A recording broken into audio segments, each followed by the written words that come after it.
कहानी की शुरुआत होती है एक रेगिस्तान से, जहाँ दो आदमी एक खास किस्म की लिजर्ट यानी बड़ी छिपकली पकड़ने आए थे। एक आदमी अपना जाल वहाँ बिछाकर एक लिजर्ट को पकड़ लेता है, तभी दूसरा आदमी जमीन पर डेंजर जोन लिखा हुआ देखता है, जिसका मतलब था कि यहाँ पर खतरा है और इंसानों का आना यहाँ पर मना है। तभी देख वो अपने साथी को यहाँ से निकलने का कहता है, और फिर जब वो अपना बिछाया जाल निकाल ही रहा था कि तभी उसे अजीब सी आवाज सुनाई देती है। वो चेक करने जब आगे जाता है तो देखता है कि वहाँ एक काफी बड़ा गड्ढा है। उसे काफी अजीब लगता है कि इतना बड़ा गड्ढा आखिर रेगिस्तान के बीचों बीच होने का मतलब क्या है। मगर तभी वो देखता है कि उसका साथी अचानक से उस गड्ढे से बाहर आता है। वो काफी डरा हुआ था और मदद मांगने लगता है। इससे पहले कि वो कुछ समझ पाता तभी नीचे से एक काफी बड़ा क्रिएचर खींचकर उसे अपने साथ ले जाता है। ये देख वो डर जाता है और अपना बाइक लेकर वहाँ से निकलने लगता है, लेकिन मुसीबत बाइक चलती ही नहीं। और फिर तभी उस क्रिएचर का बड़ा सा हाथ बाहर आकर इस आदमी को भी पकड़ लेता है और खींचकर गड्ढे में अपने साथ ले जाता है। और इसके बाद हम दो सिंगर्स को देखते हैं जो बहन भाई थे और एक साथ एक क्लब में गाना गा रही थी। इनमें लड़के का नाम काओ था। फिर जब शो खत्म होता है तो काओ अपनी बहन से कहता है कि हम जो भी पैसे गाने गा गा कर कमाते हैं इतनी मेहनत से, उसमें से आधे से ज्यादा हिस्सा तो हमारा सीनियर ही रख लेता है, इसीलिए अब से मैंने उसके साथ काम करना बंद कर दिया है। उनकी बातचीत करने के दौरान ही वहाँ नशे की रोकथाम करने वाली पुलिस आ जाती है, जो पूरे क्लब में छापा मारती है और सभी लोगों को चेक करने लगती है कि किसी ने नशा तो नहीं किया हुआ। आखिर में उस सिंगर काओ पर ही इल्जाम लगा देते हैं कि और किसी का तो पता नहीं, मगर ड्रग फिलहाल तुमने लिया हुआ। हालांकि काओ उन्हें समझाता भी है कि नहीं, ऐसा कुछ नहीं है, मैंने कभी ड्रग को हाथ तक नहीं लगाया। मगर पुलिस उसकी बातों का यकीन नहीं करती। थोड़ा सोचने के बाद उसका शक अपने सीनियर पर जाता है, जिसके साथ उसने काम करना बंद कर दिया था। फिर अब काओ को जमानत पर छोड़ दिया जाता है। इनकी बातों के दौरान उसकी बहन के पास उनकी मॉम की कॉल आती है, जो बताती है कि आपके नाना की मौत हो गई है। जो सुन वो लोग अपने गांव जाने के लिए निकल जाते हैं अपनी मॉम से मिलने के लिए, जहां रास्ते में काओ अपने नाना के साथ गुजारा हुआ बचपन का वक्त याद करने लगता है, जब उसकी नाना उसे जमीन से खुदाई करके पानी निकालना सिखा रहे थे ताकि गांव वालों की पानी की जो तंगी है वो दूर हो सके। अब कुछ ही वक्त के बाद वो लोग अपने घर पहुंच जाते हैं और अपनी सारी फैमिली से मिलते हैं। तभी यहाँ एक लड़की जिसका नाम फोन था वो आती है, जो काओ की बचपन की दोस्त थी और अब वो एक काफी मशहूर यूट्यूबर बन चुकी थी। वो यूट्यूब पर वीडियोस डालती। काओ फोन से बात करने की कोशिश करता है, मगर वो उससे काफी नाराज थी और ठीक से उससे बात नहीं कर रही थी, क्योंकि आज 10 साल के बाद काओ अपने गाँव वापिस आया था। इस बीच उसने अपने दोस्त फोन से कोई भी राब्ता नहीं रखा। अब यहाँ से सीन चला जाता है काओ और फोन के बचपन में, जहाँ हम देखते हैं कि एक बार फोन के डैड काओ के नाना को वो लिजर्ड्स गिफ्ट में दे रहे थे, क्योंकि उन्हें काफी कीमती माना जाता है। ये लिजर्ड्स फोन नहीं पकड़ी थी, मगर काओ ये कहकर उन्हें पिंजरे से आजाद कर देता है कि हमें किसी को भी ऐसे कैद नहीं करना चाहिए। उसकी ये बात फोन को इतनी पसंद आ जाती है कि उनकी दोस्ती हो जाती है। फिर इसके बाद हम वापिस से मौजूदा वक्त में आते हैं, जहाँ हमें वही दोनों आदमी दोबारा से दिखाए जाते हैं जिन्हें हमने शुरुआत में भी देखा था। इन दोनों को दरअसल उसी क्रिएचर ने नीचे गुफा में कैद करके रखा हुआ था। तभी वो क्रिएचर वहाँ आ जाता है, जिसका साइज बहुत ही बड़ा था और वो काफी खतरनाक भी दिख रहा था। देखते ही देखते वो इन दोनों आदमियों को मार देता है। काओ अपने दोस्त फोन की यूट्यूब वीडियोस देखने लगता है, जहाँ फोन अपने 8 मिलियन फॉलोअर्स होने की खुशी में एक मुकाबला रखती है, जिसमें वो बताती है कि अगर कोई मेरे गांव की जमीन को खोदकर सबसे पहले पानी निकालेगा तो वो इस मुकाबले को जीत जाएगा और उससे बहुत सारा पैसा मिलेगा। ये बात काओ अपनी बहन को भी बताता है, जिस पर वो कहती है अरे वाह, तो फिर हमें भी इस मुकाबले में हिस्सा लेना चाहिए, जिस पर वो भी मान जाता है। जिसके बाद ये दोनों एक लड़के जो काओ का दोस्त होता है उसे भी अपने ग्रुप में शामिल कर लेते हैं। ये लोग वहाँ जाते हैं जहाँ पर फोन ने ये मुकाबला रखा था, लेकिन वहाँ पर तो पहले ही काफी सारे लोग आए हुए थे जिन्होंने इस मुकाबले में हिस्सा लिया था। सारे ग्रुप्स को एक नक्शा और एक फ्लेयर गन दी जाती है। फ्लेयर गन का इस्तेमाल उन्हें तब करना था जब वो पानी निकालने में कामयाब हो जाए। इसी बीच वहाँ एक काफी अमीर लड़का भी आता है, जिसका अपना काम भी जमीन के नीचे खुदाई करवाने का था। वो फिर फोन के पास जाता है ताकि इस मुकाबले में हिस्सा ले सके, मगर वो तो उल्टी उल्टी बातें करने लगता है उसके साथ। पर तभी काओ इधर आकर उसे रोक देता है, जिसकी फौरनी बाद फोन फ्लेयर गन चलाकर इस मुकाबले को शुरू कर देती।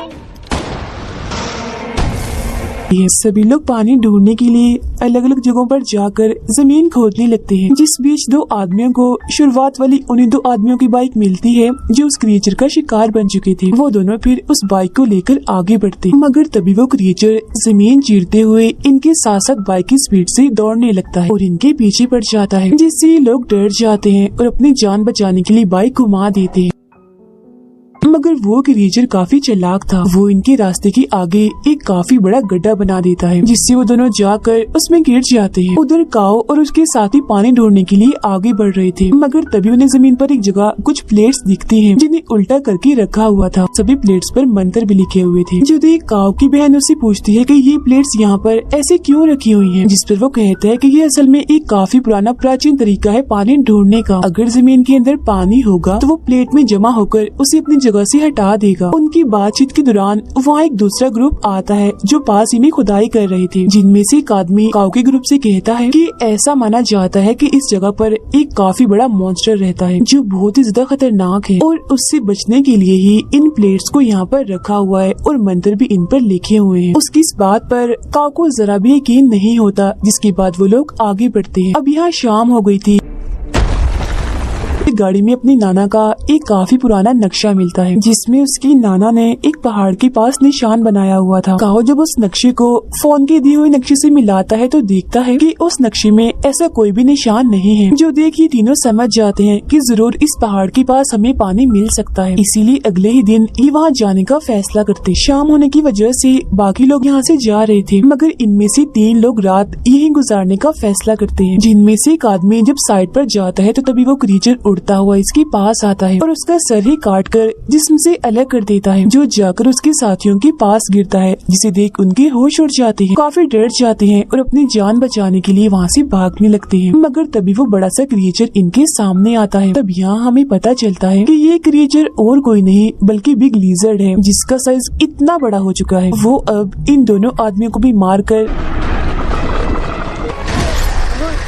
अपना शिकार बना लेता है। फिर अगली सुबह जब फोन को उन तीनों आदमियों के लापता होने की खबर मिलती है तो वो काफी परेशान हो जाती है, इसीलिए वो इस मुकाबले को बंद करने का फैसला करती है। तभी फोन का मैनेजर उस अमीर लड़के को कॉल करके बताता है कि 3 लोग गायब हो गए हैं, इसीलिए फोन इस मुकाबले को बंद करने वाली है। जिस उन अमीर लड़के को काफी गुस्सा आ जाता है, इसीलिए वो कहता है अगर मुकाबला बंद किया तो मुझसे बुरा कोई नहीं होगा, अंजाम तुम जानते ही हो। जिस उन मैनेजर डर जाता है, इसीलिए वो फोन को मनाने जाता है और कहता है कि देखो ये कितनी बुरी बात है, पहले हमने मुकाबला रखा अब हम इसे बंद कर रहे हैं तो ये अच्छी बात तो नहीं है, इसीलिए हमें इस मुकाबले को बंद नहीं करना चाहिए। और रही बात उन 3 गायब लोगों की, हो सकता है कि वो खुद ही वापस चले गए हों या फिर किसी और ने उन्हें पकड़ लिया हो, तो हमें इन सब बातों को नजरअंदाज करके अपना मुकाबला जारी रखना चाहिए। हालांकि फोन ऐसा करना तो नहीं चाह रही थी, मगर मैनेजर के काफी कहने पर वो अपना मुकाबला जारी रखती। काओ और उसके साथी नक्शे वाली जगह पर आ जाते हैं, जहाँ उन्हें गुफा मिलती, जिसके अंदर जाने पर इन्हें एक ऐसी दीवार मिलती है जो काफी गीली थी, जिसे देख काओ कहता है कि शायद दीवार के पीछे पानी है, इसीलिए हमें दीवार को तोड़ना चाहिए।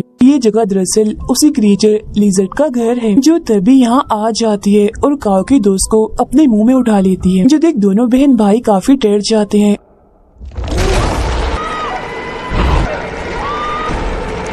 और अपनी जान बचाने के लिए गुफा से बाहर आ गए थे। फिर वो बाकी लोगों के पास जाकर सबको इस क्रिएचर के बारे में बताने लगते हैं, मगर कोई भी इनकी बातों को यकीन नहीं करता।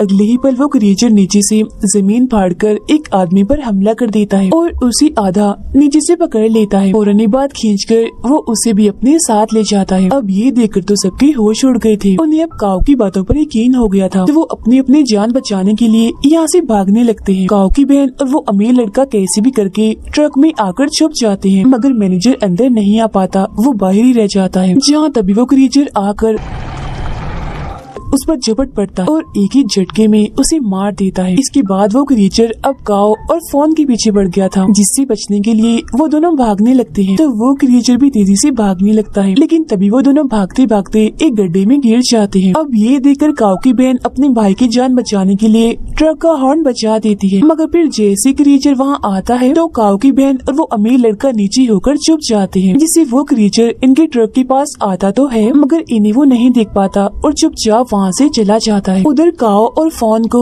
जल्द पता चल जाता है कि हम और कहीं नहीं बल्कि उस क्रिएचर की गुफा में आगे गिरे हैं। मगर जब भी थोड़ा आगे जाते हैं तो इन्हें वहाँ उस क्रिएचर के बहुत सारे अंडे दिखते हैं। यही इन्हें काओ का दोस्त भी दिखता है जो मरा नहीं था बल्कि अभी जिंदा था। क्रिएचर ने उसे भी उस मजबूत कवर में कैद करके रखा हुआ था। वो उसे वहाँ से बाहर निकालने की कोशिश करते हैं मगर नहीं निकाल पाते क्योंकि वो कवर उनसे टूटता ही नहीं। यहाँ उन्हें और भी बहुत सारे लोग दिखते हैं जो बिल्कुल ऐसे कवर में कैद थे। इन लोगों को दरअसल उस क्रिएचर ने अपने बच्चों को खिलाने के लिए रखा हुआ था। उधर काओ की बहन ट्रक से बाहर आती है तो देखती है कि वो क्रिएचर तो इनके ट्रक के ऊपर ही सो रहा है। वो चुपके से बगैर कोई शोर की आगे बढ़ती है और अमीर लड़के की गाड़ी में जाके बैठ जाती है। जिसके बाद वो अमीर लड़का भी ट्रक से निकलता है और अपनी गाड़ी की तरफ बढ़ने लगता है मगर तभी उसे आवाज पैदा हो जाती है जिससे वो क्रिएचर नींद से जाग जाता है और फौरन ही उस पर हमला कर देता है। वो उसे भी उठाकर अपनी गुफा में लाता है और उसी कवर में बंद कर देता है। काओ और फोन दोबारा से उसी गीली दीवार के पास पहुंच जाते हैं जिसे चेक करने के बाद फोन कहती है कि दीवार की दूसरी तरफ पानी है और क्योंकि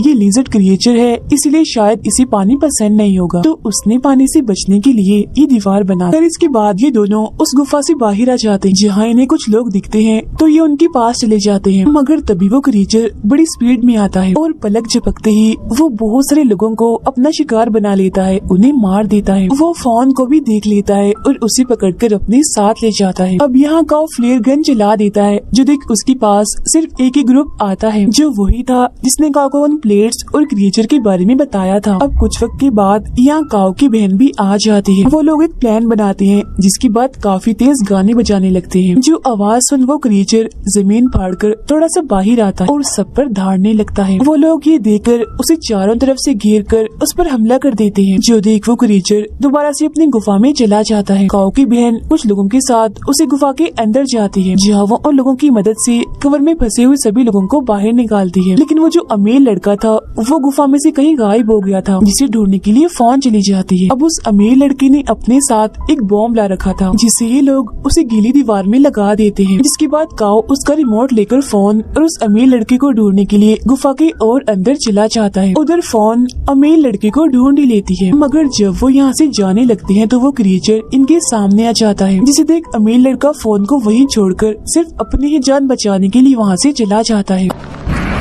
अब इससे पहले वो क्रिएचर फोन पर हमला करता काओ भी यहाँ पहुँच चुका था। वो क्रिएचर के ऊपर छलांग लगाकर उसके ऊपर आ जाता और एक कुल्हाड़ी से उस पर हमला कर देता है मगर वो क्रिएचर इतना ताकतवर था कि उसे कुछ भी नहीं होता। जिसके बाद वो क्रिएचर अब फोन को अपनी दुम से पकड़ लेता है और जोर से उसे जकड़ लेता है। वो उसे फिर मारने ही वाला था कि तभी काओ फ्लेयर गन चलाकर उस क्रिएचर के मुंह में डाल देता है जिससे वो क्रिएचर बौखला जाता है और उसका ध्यान भटकते ही ये लोग यहाँ से भाग जाते। कुछ दूर आकर काओ रिमोट का बटन दबाकर बॉम्ब को फोड़ लेता है जिससे वहाँ धमाका होता है और दीवार टूट जाती है। ऐसा होते ही पूरी गुफा में पानी फैलने लगता है। पानी का बहाव इतना तेज था कि क्रिएचर भी उसके साथ बह जाता है और मारा जाता है। पानी अब काफी तेजी से काओ और फोन के पीछे भी आ रहा था मगर वो ठीक वक्त पर गुफा से बाहर निकल आती है जहाँ फिर तभी काओ की बहन और उसका दोस्त भी आ जाते। फिर तभी जमीन पर अलग अलग जगह से पानी आने लगता है जो देख के लोग काफी खुश हो जाते हैं। इसके बाद हम देखते हैं कि वो अमीर लड़का गड्ढे से बाहर आता है जो अभी जिंदा था जिसके हाथ में उस क्रिएचर का अंडा था जिसे देख वो काफी हंस रहा था। अब अंडा होने का मतलब ये है कि उस क्रिएचर का जड़ से खात्मा नहीं हुआ क्योंकि उसके अंडे अभी मौजूद हैं जिनमें से जाहिर है और भी बहुत सारे लिजर्ड क्रिएचर निकलेंगे। और इसी के साथ ही ये फिल्म यहीं पर खत्म हो जाती है।